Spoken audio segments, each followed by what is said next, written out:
Well, so you've recently retired, and now you're wondering, have I taken care of everything I need to for my retirement? Hi, I'm Doug Ray, President and founder of the Wealth Guardians and the Ray Financial Group. And I'm Brice Payne, and you've entered The Vault, the Wealth Guardians video series on all things pertaining to retirement planning.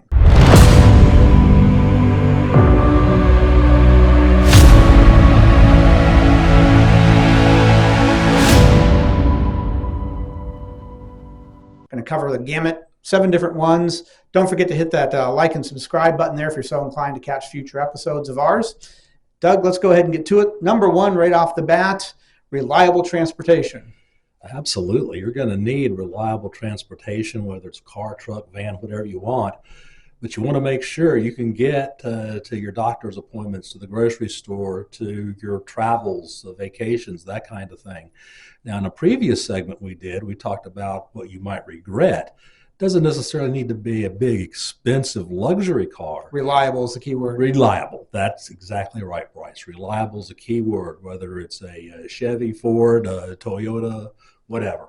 Get yourself a reliable means of transportation. And you know what? Now that you're retired, maybe you don't need 2 cars. Maybe you guys can exist on just one and save some money. And something that you just mentioned about those two. Remember that in retirement, you're on a fixed budget.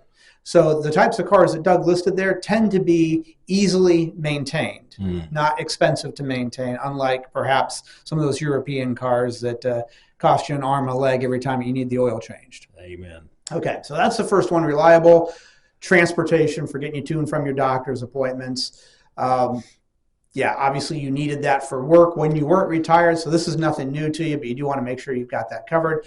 The next one is a safe and comfortable home. Safe, right, being the key word there. I think that's the operative word. You want a nice, safe, comfortable home. Now, what does that mean? Do you need to add some grab rails in your showers or something like that? We are getting older and we're getting frailer as we go, so maybe you want to take a look at that. But your home needs to be safe. It needs to be comfortable. Doesn't need to be fancy, but just a nice place to call home. You know, the older I get, Doug, the less and less my knees like stairs. Amen. And we've got a three-level house, and I know that I will not be there when I'm 70 years old. Right. Yeah. So I agree. Make sure it is not just a home that you're comfortable in now, but is it a home that you're going to be comfortable in 10 years from now? A lot of us have been granted with good health through our 50s and into our 60s. Some of our bodies tend to start wearing away a little bit when we get into our 70s. And, is that house rated for senior living is something you got to ask yourself. Again, comfortable being the operative word there. That's it. Okay, let's move on now to the next one, emergency funds. Well, not just for a retiree. I think everybody needs an emergency fund because that's what the operative word is. Again, emergency.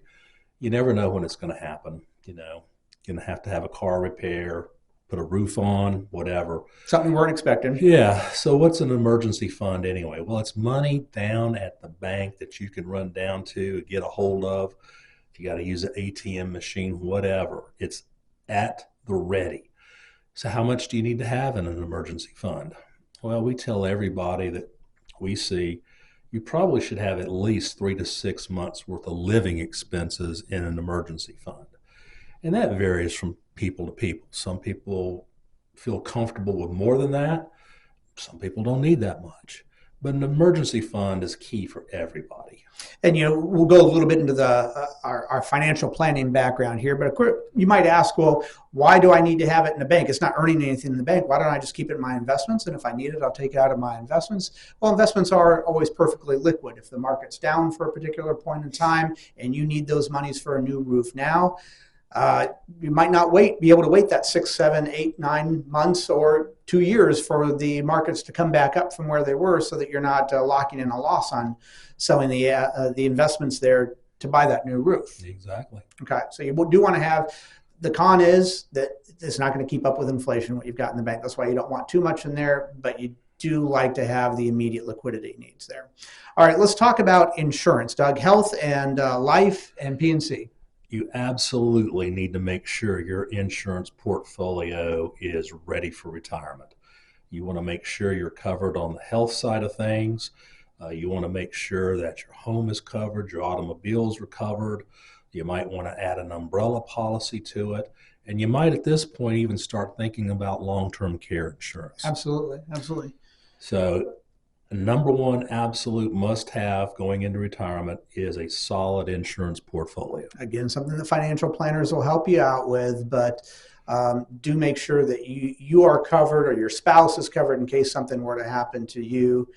Make sure that that income is covered for you. That's life insurance there, but long-term care insurance, as you said, is something that a lot of people don't think about when they're 50 years old, but you do need to start thinking about it when you're getting older, because if there's one thing that can blow up a financial plan, no matter how sound it is unforeseen long-term care expenses. Exactly. That can just wipe out your assets for you and your spouse. Completely. Very, very easily.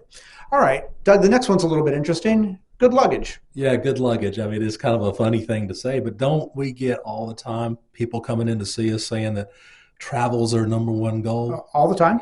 Well, obviously, if that's your number one goal and you do want to travel, you want some good luggage, right? Because let's face it, folks, the airlines beat the, out of this luggage every time you put it on. I think back to my grandparents' luggage. They had a big old case that kind of was leather on the outside or the sides of it and sort of a straw in the middle, and you had to hand tote it around. You don't want that. No, wheels. Yeah, you got to have wheels, and you got to have wheels that maneuver easy and I'll turn on a dime for you as you walk through those airports. So yeah, reserve some funds, buy yourself some good luggage. It is going to be something that will pay off well for you as you travel in your retirement. And if I can give you a little bit of advice from my own personal experience, my wife and I bought new luggage recently. Didn't go overboard with the cost of it, but still, I bought one that was about this much bigger than hers. Disaster story, because that luggage of mine that was an inch and a half bigger than hers went beyond the normal size luggage for the airline. They charged me $150 for a luggage that was this much bigger. When I got to my destination, sold it, went to a TJ Maxx, bought the regular size luggage, and didn't have to pay the $150 coming back. So make sure it actually fits within the guidelines of the airline. The moral of that story is when you go shopping for luggage, take a tape measure. Yeah, absolutely. All right, Doug, health club, exercise. Yeah, you might think that's kind of a funny thing to have a must-have, but you need to exercise, keep your body moving. You want to stay as healthy as you possibly can because you do want to do that travel. We have kind of a running joke here. You can divide retirement up into three, basically thirds. The first third of retirement is your go-go years. Your second third of retirement is your slow go years. And then, of course, the final third is the no-go years. So stay healthy, keep exercising so you can take advantage of those go-go years. Absolutely. Okay. So health club and exercise, good one.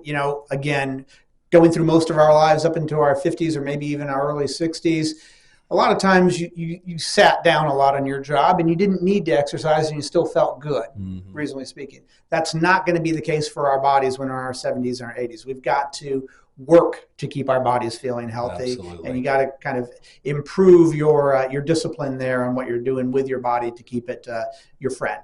All right, and the last one, Doug, is it's kind of like good exercise, but it's for the mind. Keep learning. Just like you want to exercise your body, you've got to exercise that brain of yours if you want to stay, mentally focused and everything so that you can enjoy retirement. Keep learning. It's a lifelong venture.